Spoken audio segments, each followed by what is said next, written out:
So what is the concept for our concept map?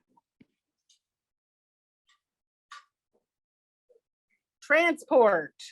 Transport is the concept.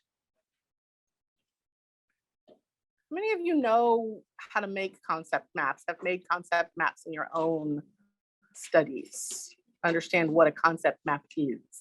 I highly encourage you to make use of these, okay? I'm going to show you how to make this one. You can do this for every concept, okay? It's a nice sort of visual organizer to help you keep track of things, right? So within transport, ooh, where are you going? Come back here. Where are you going? Transport's running away.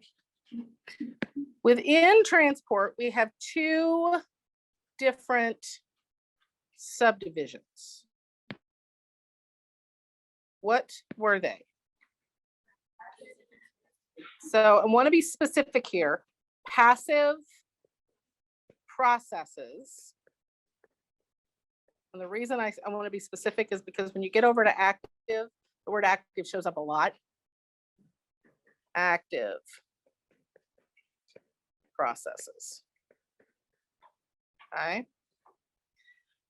Now, when we talk about passive processes, so first of all, what is the difference between passive and active?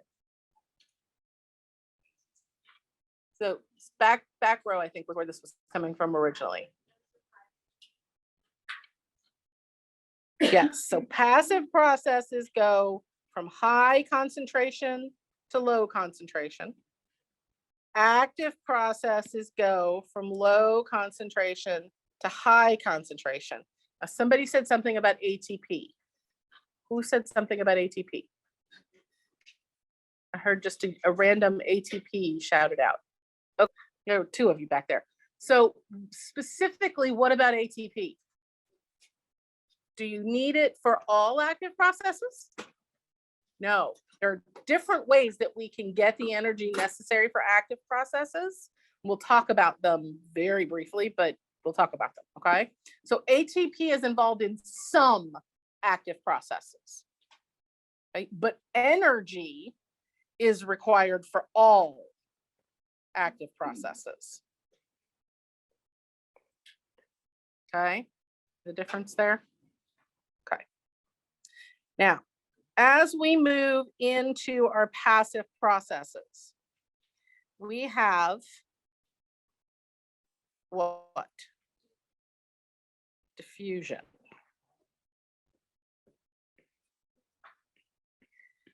So osmosis is kind of weird because osmosis is a form of diffusion.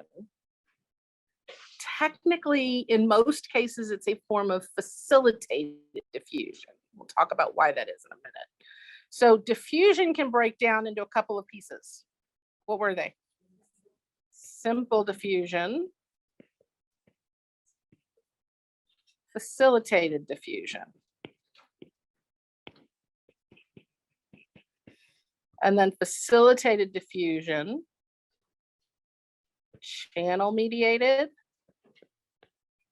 carrier mediated, and then off here to the side, we'll stick osmosis.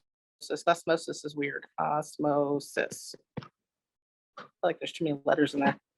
Okay, so far so good? Okay. Active processes. What did I tell you about these?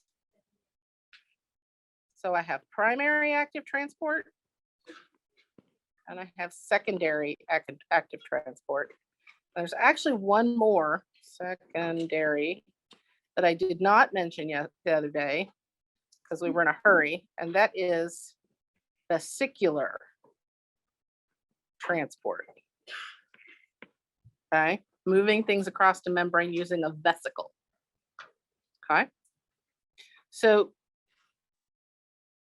do you see how this can help sort of organize your thoughts and allow you to sort of keep things in containers? Think about these as you're thinking about ways to study upcoming material, right? When we start talking about histology, right? There are 4 major types of tissues.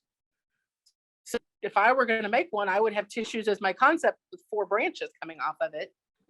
And then I can work within each of those branches. When it comes time to study those things, I'm going to start out studying passive processes. And I'm going to spend my time focused on passive processes. Then I'm going to spend my time focused on active processes. Then I'm going to close my notes and see what I can remember about transport. You see how that works? Okay. It's all about organizing the material in a way that makes it easy for your brain to recall like things, right? Our brains like to organize things, right? Our brain likes to put things together. When you go into your kitchen drawer where your spoons and forks are, do you just throw all your forks and spoons together in the drawer? Makes you crazy, right? I have to have my little spoons and my big spoons separate, and my little forks and my big forks separate. If I reach in for a little fork and I get a big one, it makes me nuts. It's in the wrong place. Okay? Surely you don't throw your socks and your underwear in the same drawer. Unless you're a weirdo. And then I have to worry about who you are. Okay, so people are like, oh my God, I do. I don't ask that question. So you notice I didn't ask anybody to raise their hand for that question, because that question always concerns me. All right, so focus. That's the closest to singing I will ever get, by the way. You're welcome. Okay. You know, it's bad your mother tells you that you shouldn't sing. I can't carry a tune in a bucket. Like if you gave me a bucket and a tune and said, put it, couldn't do it. Okay, so all of the stuff we just put, well, most of the stuff we just put on our concept map is here in this list, okay? The only thing I didn't put under vesicular transport is endocytosis and exocytosis, which you are welcome to add to your concept map if that helps you. I encourage you to fill in details with the concept map, okay? It's there as a help for you. All right, so let's talk about diffusion, okay? Diffusion in general. Who has questions? Is there anybody who, when you went through this stuff, diffusion was one of those things that you were like, yeah, I don't get this. This is weird. Or is there anything you need just clarification on? Yes. Yes. And we know that because diffusion is what? It's passive, right? Diffusion is a passive process. We know that all passive processes go from a higher concentration to a lower concentration, right? We know that diffusion requires no energy because it is a passive process, right? Make sense? Okay, so is diffusion a directed process? Is diffusion going to tell a molecule specifically where to go? So how does this work? Anybody? If I were to, and I'm not going to because I don't have any, and every time I ask somebody for something, I get it, and then half the room is like, oh, that's terrible. If I had a bottle of perfume and I sprayed it up here, what would happen eventually? If it was strong enough, everybody in the back of the room would eventually be able to smell it, right? Why? Okay, but so what's happening, excuse me, when you smell something? Anybody know how your sense of smell works? This is always the point where I scare people. So and you'll learn this when we get to the nervous system, in your brain, you have something called your olfactory nerve, right? And they have little tiny axons that drop down through these little holes in your skull into the top of your nasal cavity. Molecules attach to those nerves and send a signal to your brain indicating what the smell is. So anything you smell, good or bad, is literally a molecule attaching itself to your nerve to indicate what it is you're smelling. So when you drive by the bay on a hot summer morning and it smells like the sewer, that is little molecules attaching to your brain to tell you what you're smelling. Right? It's exciting, right? So if I spray perfume, what I'm putting out into the air right here are molecules of that perfume, right? Can't really see them, right? They're just hanging out in the air, right? Even without air conditioning on in here, the smell would eventually work its way to the back of the room because molecules are never stopped. They never stop moving. They're always in motion. Okay? You ever notice that you could like spend an entire day sitting on the couch and at the end of the day, you're just totally exhausted, even though you've done nothing? You ever notice that? I am firmly convinced, I have absolutely no evidence to support this, but I am firmly convinced it is because we are being beat in the head with oxygen molecules all day long. They're cruising around in the air and they're bouncing off of you and changing directions. I swear that's why we're all so tired all the time. I have no evidence to support that at all. Don't quote me on that. But as oxygen molecules are floating around, right? Now I've added these new perfume molecules into the air. What's going to happen? You get oxygen molecules cruising around, and I've got perfume molecules cruising around. What's going to happen? They're going to bump into each other. And when they bump into each other, they're going to change directions. The more molecules there are in a space, the faster they're going to bump into each other. And the farther away they're going to move because there's less up there. Right? So if I spray down here, I have a high concentration. They're going to bounce off of each other and they're going to move away from the concentrated area. So you see that happening here. Okay? You start with this crystal-induced salt crystal that's been dumped into water, and the salt, the sodium and the chloride start separating from one another, and they bump into each other, and they bump into the water molecules, and they start to spread out. They spread out farther and farther and farther until eventually they are everywhere. Okay? Anybody in here stir your coffee when you put cream in it? You know, you don't have to do that, right? If you just let it sit there, it will eventually diffuse itself through your coffee.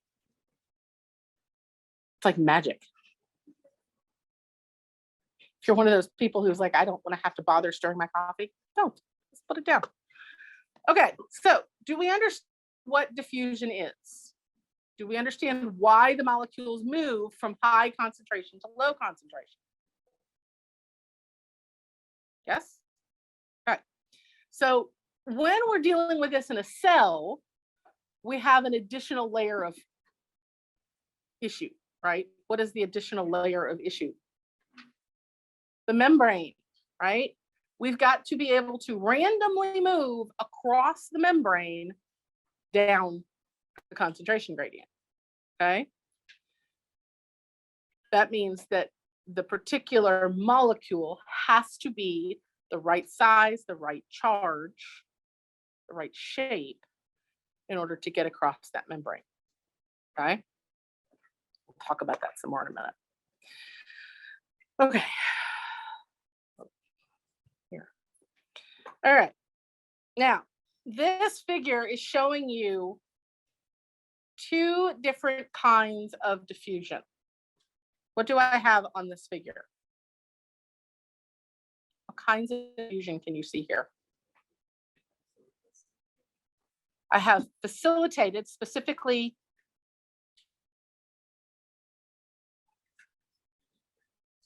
channel mediated. I have a membrane channel, and I have simple. What's the difference? Yes, simple is small enough of the right charge and the right solubility to be able to just go through the membrane. It does not require any sort of channel or carrier to make that movement. Okay. Make sense? Okay. Why I keep trying to do that today? Okay, osmosis. So normally I wait to talk about osmosis until after facilitated diffusion, but when we had to redo things this semester, I didn't rearrange them the way I would normally do it. So we're going to go ahead and talk about, am I going to go ahead and do that? Hang on. Hold that thought.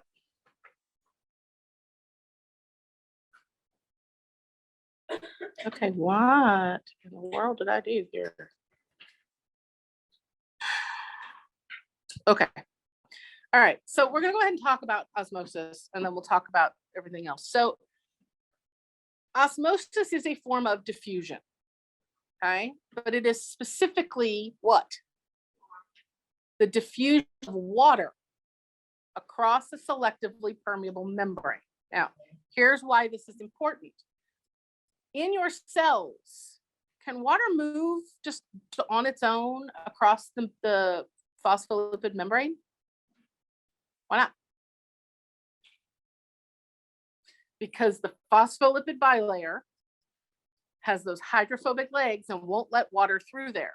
So in order for us to move water across the semi-permeable membrane in your cells, we have to have a channel. Those channels are called aquaporins. Okay.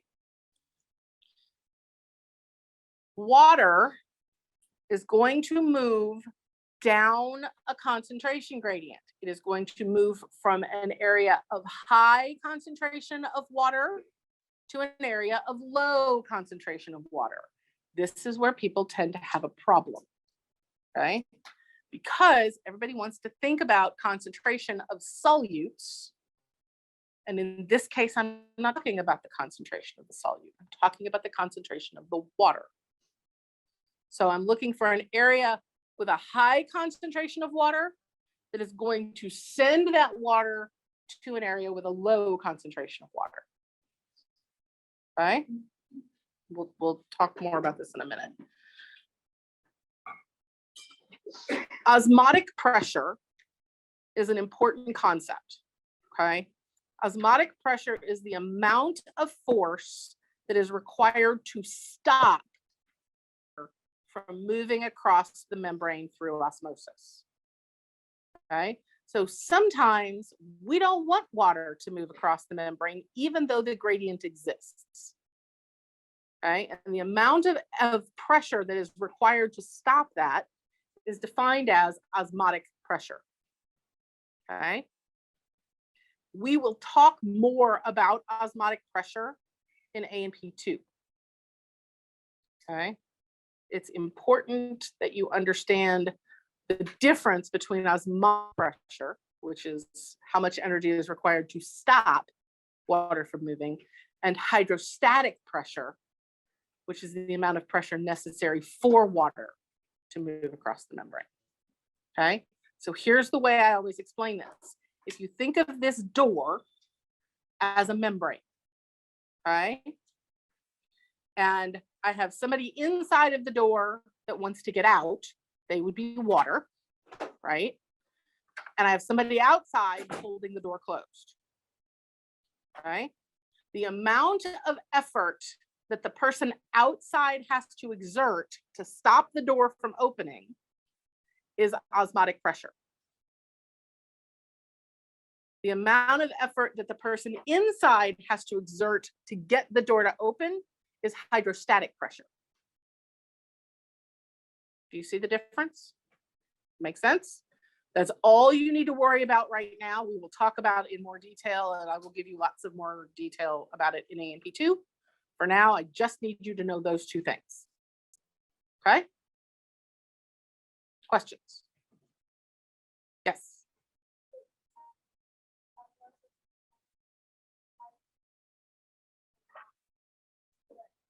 Of water.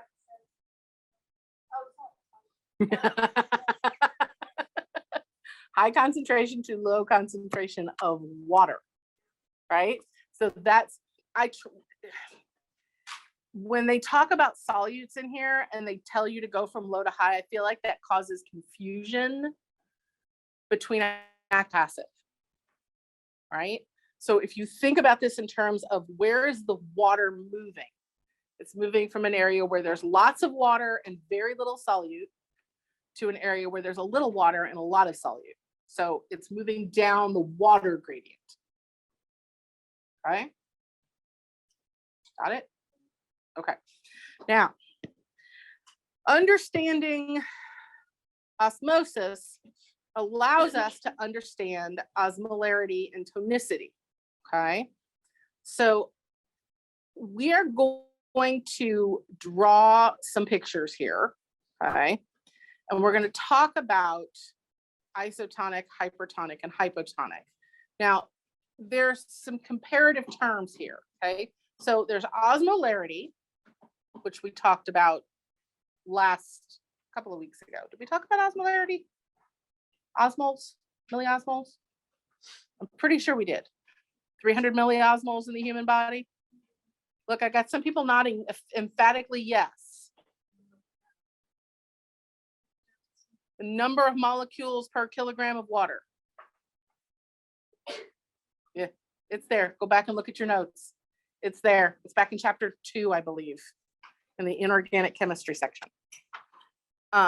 It's not, there's not a lot, but there is osmoles, milliosmoles, 300 milliosmoles is normal in the human body. And I told you to hold on to that because we're going to use it in A&P 2. So make sure you go back and get that. So when we talk about osmolarity, we talk about our substances as being isoosmotic, hyperosmotic, and hypoosmotic. And that is all about the concentration of the solution in relationship to the solute. Okay.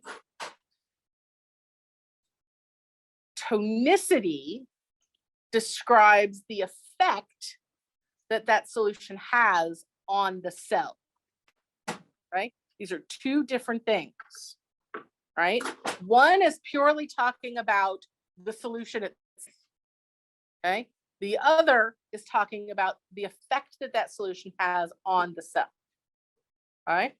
So let's draw some simple pictures here. And actually, I'm just going to do this. We're just going to do this. Okay. So the first thing we need to do is we need to draw some jars. So we're going to draw our little jars.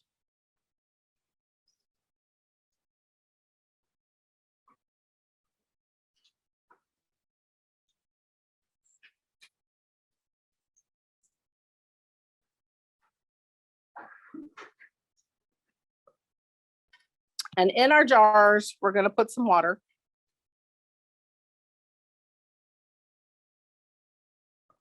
And in that water, we're going to put a cell.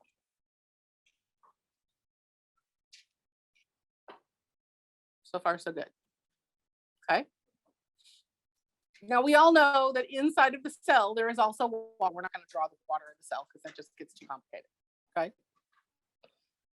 Now, what we are always talking about here, when we are talking about tonicity, okay, which is what we're talking about here.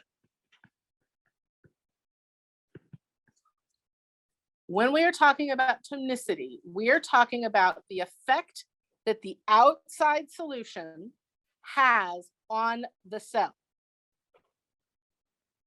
Okay, so isotonic, hypertonic, isotonic is always going to be hyper is always going to be related to the outside solution.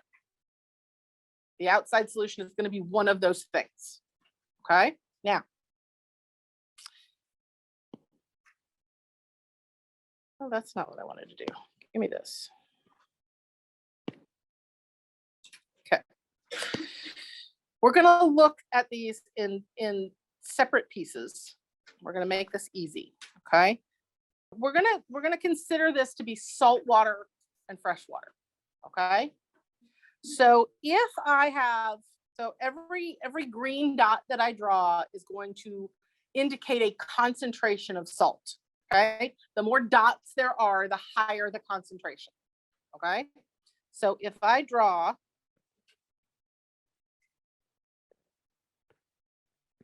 this, what do I know about the concentration of salt in each of those solutions? It's the same, right? I have the same concentration of salt, which means I also have the same concentration of water, okay?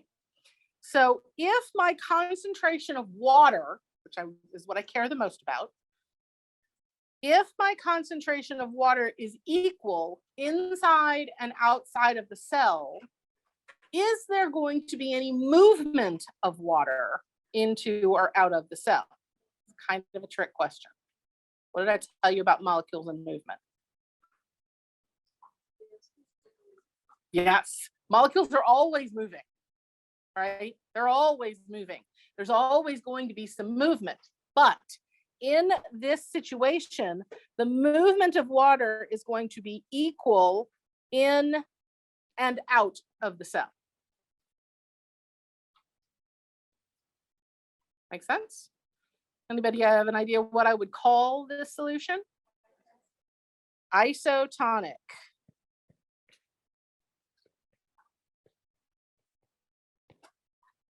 Makes sense? Okay, that's the easy one. Let's go do this one. Hello, give me my little green dots. What are you doing?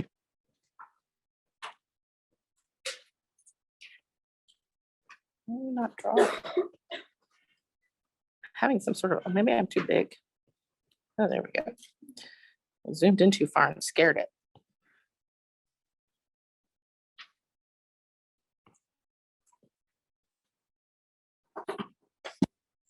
What do you see?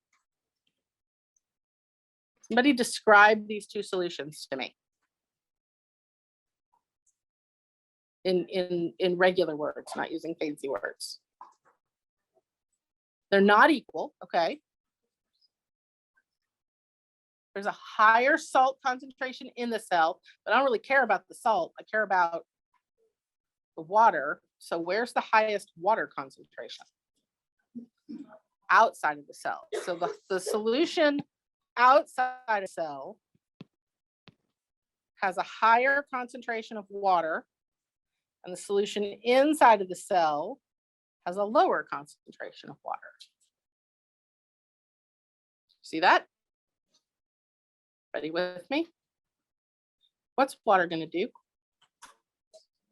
It's going to move into the cell.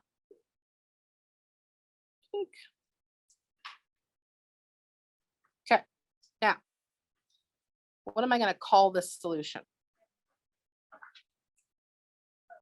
Hypotonic. I'm going to call this hypotonic. Now, here's how I remember the difference. What's going to happen to this cell as water moves into it if there's no control? It's going to swell and then it's going to burst, right? It's going to undergo something called lysis. It's going to explode, okay? But before it explodes, it's going to swell into a nice big O for hypotonic. Okay, that's how I remember it, because you know I get confused otherwise. Clear? Okay. Oh, so plant cells, so animal cells will undergo lysis. I need to just specify this here. Plant cells actually like being in a hypotonic environment, and they become what we call turgid. They stand up straight. If you've ever let a plant get slightly dehydrated and then water it, you can literally watch it stand back up. I've done this because I'm terrible with plants. That's them taking on that hypotonic water and the cells become nice and full and they stand up straight the way they're supposed to. Okay. Now, over here, we have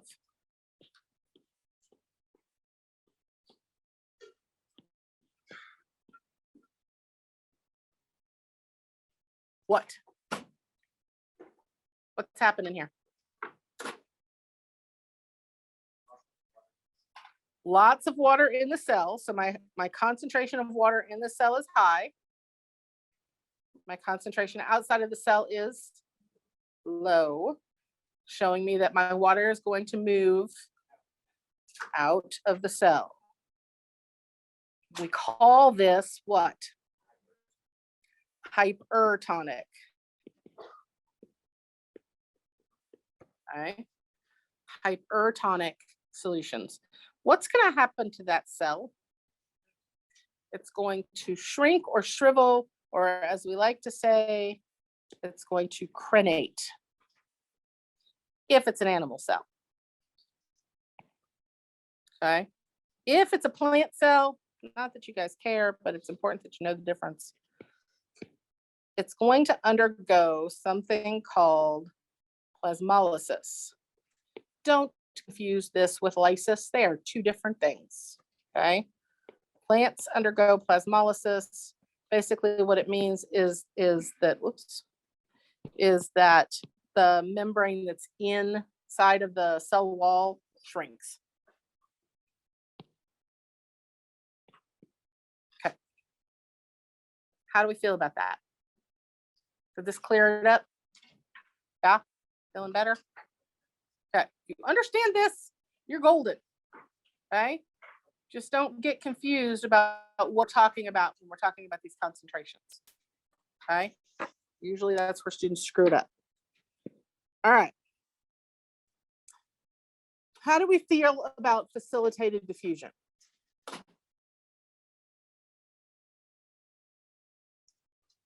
What is the point of facilitated diffusion? Why do we need it? Say that again. The molecules may be too big to pass through. What else? They could be what? Non-lipid soluble? Yes. There's one more. Size, solubility, and charge. Okay. If they're not the proper charge, then they're not going to move properly. Now, here's the thing. It is still a passive process. We are still moving molecules from a high concentration to a low concentration. We are still not using energy. Okay. It's really important that you remember that. Students tend to try to stick facilitated diffusion into active processes. So be careful to not do that. Okay. Now, when we talk about moving molecules across the membrane with transport proteins, there are two kinds of transport proteins that are passive, right? The two that I told you about, channel proteins and carrier proteins. Channel-mediated facilitated diffusion uses channel proteins. Carrier-mediated facilitated diffusion uses carrier proteins. Those are both passive. There are some channel proteins or some transport proteins that work with active transport. This is where students get confused. Those are the ATP powered pumps, like the sodium potassium pump. Okay, that is an active process. So, stop it. These two are passive. This one is active. Okay. Don't confuse them. Got it?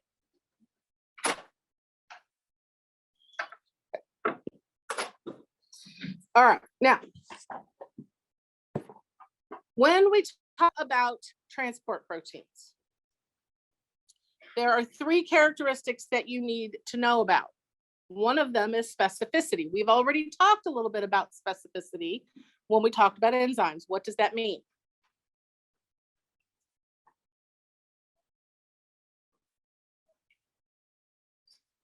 Yes, to a specific molecule in this case. Yeah, so specificity means that carrier proteins or channel proteins are specific to a molecule. So if you have, for instance, a sodium channel, you cannot move potassium through a sodium channel. You can only move sodium. If you have a glucose carrier, you cannot move anything else with that carrier. You can only move glucose. They are specific to a molecule. Okay. There is, however, competition. Okay. Sometimes you get molecules that are of the same shape that will compete to get into the same binding site. This can create some problems. Okay. The rate of transport is limited to the number of available carrier proteins, not by the amount of substrate that needs to be moved. Okay, this is different, right? Enzymes are more limited by substrate. Carrier proteins and channel proteins are limited by how many proteins. And the way that I sort of try to help you remember this is, you guys have all been to one of those events where you have to walk through those little spinny around things, right? You give me your ticket, you got to walk through the spinny around thing. I don't know what it's called, but that's what I call it. And y'all know what I'm talking about. I make up my own words. If I only have one of those and I have 1,000 people outside, how fast are people going to get in? Pretty damn slow, right? If I have 1,000 people outside and I have 10 open, more people are going to get in. So spinning around things, those are carrier proteins. The more carrier proteins I have, the faster I can move molecules into the cell. Make sense? You guys with me? Okay. Okay, any questions? No? Okay, channel proteins. Channel proteins are all about moving ions. Okay. Channel proteins come in two forms. There are leak ion channels and there are gated ion channels. The leak channels are always open. They do exactly what it sounds like they do. They leak. Very slow movement of ions across the membrane, right? You will see this when we talk about action potentials later in the semester when we talk about muscle contraction. Okay, part of the reason that the muscle relaxes at the speed that it does and the way that it does is because there are potassium leak channels in the muscle, potassium gated channels. Okay, so when the potassium gated channels open, you've got twice as much potassium leaving the cell. We'll talk more about that later. Everybody understand leak channels? Yes? You guys look like you're asleep out there. Wake up! This is why I need the dog. This is why I need the dog. Because he would be up here doing spins and stuff. He does high five. He's super adorable. Okay, gated ion channels. Guess what gated ion channels have that leak ion channels don't? Gates. Okay, they have gates. The gates can be opened in a couple of different ways. Okay, there are ligand gated ion channels and there are voltage gated ion channels. Now, ligand gated basically means I need a chemical to attach to a receptor on that channel so that it will open like a key. Okay, so a ligand gated ion channel needs a key to open it. Okay, makes sense? Once it's open, then the ion that is specific to that channel can go through. A voltage gated ion channel needs a particular electric charge, needs a particular level of voltage to open. Think of voltage gated ion channels like the electric doors to the building.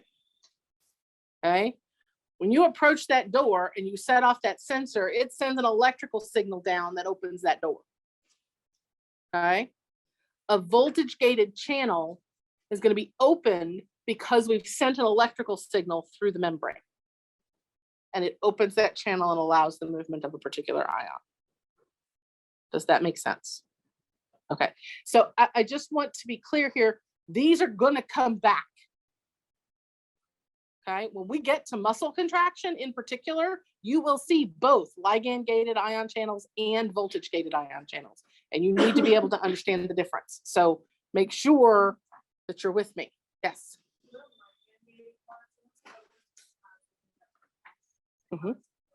Because usually there's an enzyme present that will break down that ligand. So the example we'll talk about later in the semester is acetylcholine opening up a sodium channel.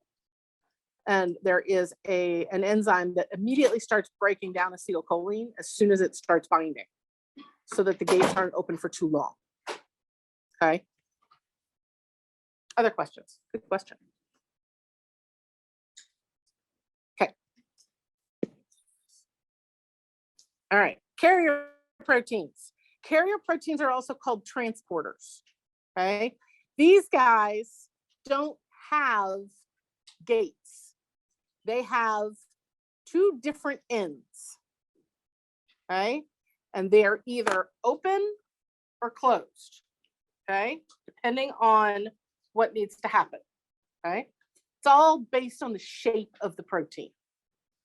So with carrier proteins, first of all, the protein is going to extend from the outside to the inside of the membrane. Okay. They're going to have very specific binding sites. Okay. Very specific shapes. The shape of the protein will change in response to the molecule arriving in it. And then as soon as that molecule is out again, it goes back to its original shape. Okay. Like a little swingy door thing, right? So glucose is probably the easiest of these to understand. Okay. Glucose is transported into the cell from the blood using a glucose transporter or glucose carrier protein. Okay. The glucose molecule fits inside of this active site. And once it fits inside of the active site, the shape of the protein changes. You guys see how that shape is different here than it is up here? You see that? So the reason for that shape change is because that glucose molecule is inside. Okay. So I would sort of think of it like an open mouth. Like the glucose molecule gets in and he eats it and then spits it out the other side, or poops it out if you want to go with the open mouth other end sort of thought. I don't care how you think about it. Now, here's the thing. Carrier proteins come in three different forms. Okay, they come as uniporters, symporters, and antiporters. Uni means what? One. Okay, a uniporter is going to move a single ion or molecule. One, that's it, one at a time. Sim means what? No, same. Okay, sim means same. We're going to move two, usually two, it could be two or more, in the same direction. Okay, so in order for a symporter to work, you have to have both ions in the channel or in the carrier. Anybody in here ride roller coasters? How many of you have a friend that goes with you to the amusement park that hates to ride roller coasters? So they stand back and wait while you get in line, and you end up having to sit next to some random stranger, right? You know why? Because no, they're not. Yes, they're not scared. Yes, they're not scared. But because they have to keep the roller coaster balanced. So in order for the roller coaster to go, you have to have two butts in the seat. Same with a Symporter. In order for the Symporter to work, you got to have two butts in the seat.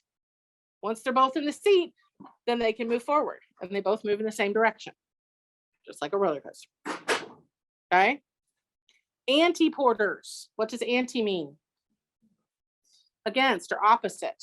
Okay. How many of you have been to, oh, I don't know, name a restaurant that's hard to get into on the weekends, or a club or a bar, any place you have to go and wait.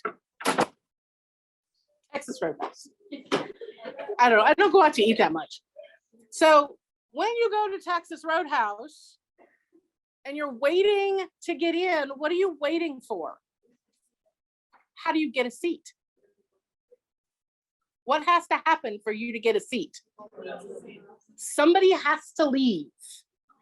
Somebody has to come out in order for you to go in. That is an anti-porter.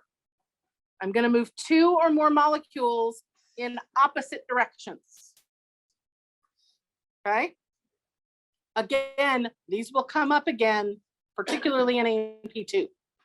Okay. A lot of the stuff we talk about this semester, you're going to need next semester. Okay. Say that again. The Symporters and anti-porters, they move different kinds of molecules. Yeah.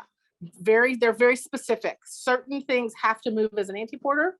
Certain things have to move as a Symporter. Like we'll talk a lot about the chloride shift next semester, where we move chlorine and other molecules in opposite directions in order to accomplish a particular task.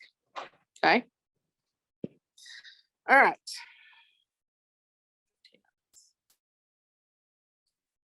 So this is just talking about the receptor sites on the protein channels, okay? And giving you some examples of why these things are important. So cystic fibrosis is a condition that happens because there is a defect in the gene that creates the channel protein. It's no longer able to accept the ligand that causes that channel to open or close. It doesn't close properly, I think. Cystic fibrosis is an increase in mucus production in the lungs, so it doesn't close properly. They can use drugs to alter the membrane permeability to reduce the effect of it, but they can't fix it. It's not something that they can get rid of, okay? That's all this is talking about. So don't get hung up in the details here, okay? Anybody have questions about this?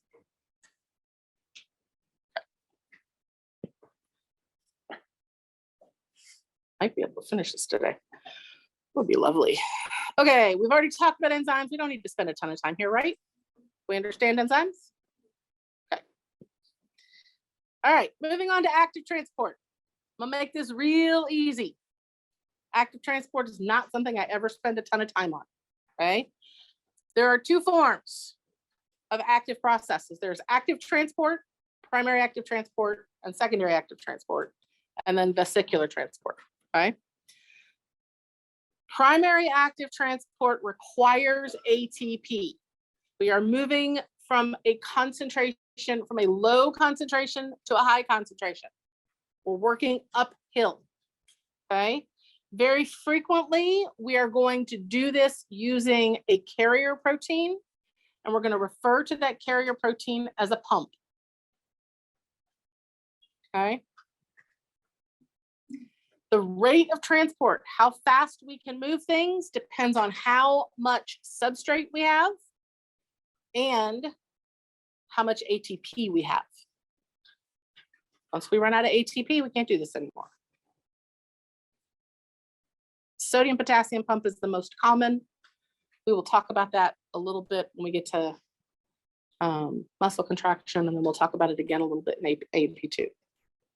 Questions? No? Okay.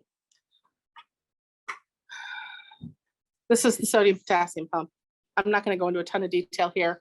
All you need to know is 3 sodium ions will move in and 2 potassium ions will move out, making this pump active transport. So we're moving potassium and sodium against their concentration gradients. Okay, so in a normal cell, there's more sodium inside. No, there's more sodium outside than there is inside. Is that right? No. Hang on, my brain's not working. Give me a second. Oh, I got to move them backwards. Hang on. I'm like, that doesn't make any sense. All right. In a normal cell, I have a high concentration of potassium inside of the cell, just so I don't confuse you guys, and a low concentration of potassium outside of the cell. I also have a high concentration of sodium outside of the cell and a low concentration of sodium inside of the cell. The sodium potassium pump is going to move 3 sodium out and 2 potassium in at the same time. So both sodium and potassium are moving against their concentration gradient. Do you see that? Does anybody not see that?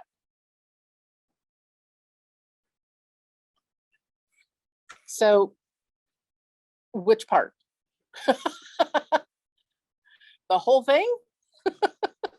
So you understand that the gradient is dependent on which ion we're talking about, right? So the gradient for sodium goes high to low, high outside, low inside. The gradient for potassium is high inside to low outside. So their gradients run in opposite directions, okay?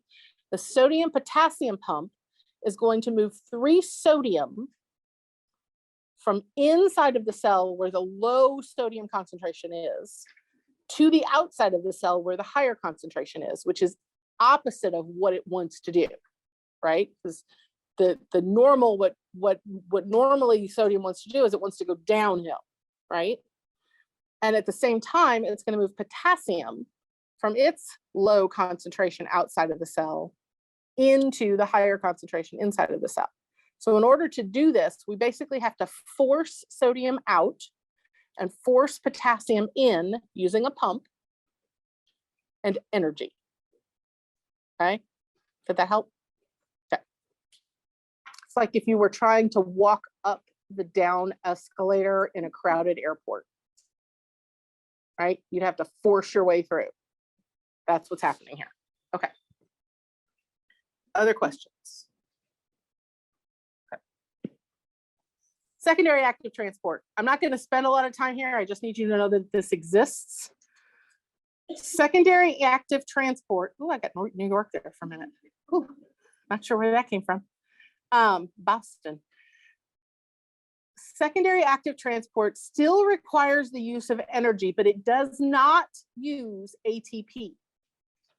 Okay, it uses energy from a gradient of either sodium or hydrogen that has been artificially created through another process. This is very complicated to explain in detail, which is why I'm not going to.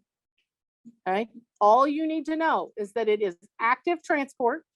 It moves from high, oops, no, it doesn't. It moves from low to high, and it requires energy from either sodium concentration or hydrogen concentration.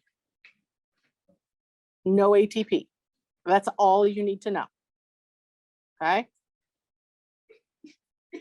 Everybody cool? Are you gonna die on me over there? It's like I'm out of water.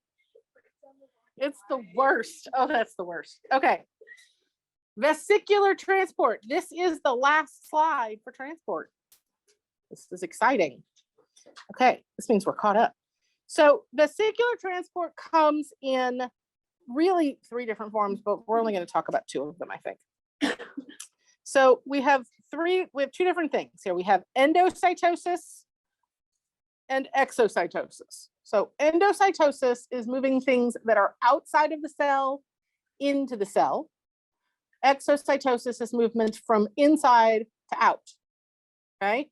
The things that we are moving here are large things, okay? Large molecules, large chemicals, things like proteins can be moved this way.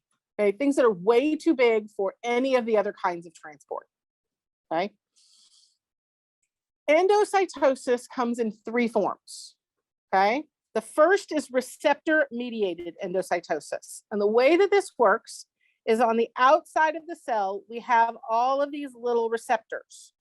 Okay. And each receptor will bind to a specific molecule. And then once enough of those molecules get bound, the cell will actually start to pull in and make a vesicle. So you see how the membrane is sort of rounding off inside, and then we end up with this vesicle inside of the cell. And inside of the vesicle is the molecule that we're trying to get to. And then the cell will break down the vesicle and take it apart so that it can use the chemicals. Okay. This is a very specific movement of items into the cell. We are very specifically choosing what is going from the outside to the inside. Okay. Now, the second way that we can move things is through a process called phagocytosis. Okay. Phagocytosis is basically, think Pac-Man. Okay. We all still know what Pac-Man is, right? Okay. I worry as I get older that some of my references go away. So we all know Pac-Man cruises along and eats little ghosts, right? Little fruits and things. This is your cell sort of targeting a general structure, molecule, whatever, right? Pathogen in a lot of cases. And it basically reaches out with its plasma, and it pushes that plasma and that membrane out and wraps around it like a big hug and pulls it in, and again makes another vesicle. You guys are seeing where vesicular transport comes from here? Okay. Again, that vesicle is taken into the cell and then either destroyed or broken down and the material inside used, depending on what the phagocyte is doing. Okay. Still specific, but not quite as specific as receptor mediated, right? Receptor mediated is as specific as you can get. My personal favorite is pinocytosis. Pinocytosis is basically, they call it cell drinking, but I think it's easier to understand if you imagine, how many of you have ever, like while you're chewing gum, you put the gum on the front of your teeth and you suck the bubble into your mouth? Have you done that? I asked this question one time and somebody was shocked that that was a possible thing. They were like, you can do that? Like, yes, you can. Go get you some gum and try it later. So here's what I use this particular example for. Imagine you're walking along and you're talking and you go to suck this bubble into your mouth and you walk through a swarm of gnats. What happens? You get gnats in your bubble. So you can't control what ends up in the bubble. You just get whatever happens to be in the air as you walk by. Yes? That is the same for pinocytosis. The cell just does a random sucking in of whatever happens to be in the vicinity. Okay? It is very non-specific. Okay? It's like whatever I get, I get. Here's hoping I get some good stuff. It's like a lottery machine. Okay, I got 2 minutes. We can do this. Because all we have left is exocytosis. And exocytosis is easy. Stuff that's in the cell gets put into a vesicle and pushed out of the cell. Gets spat right out. Got it? Questions? You guys ready for your exam? Go get ready for your exam.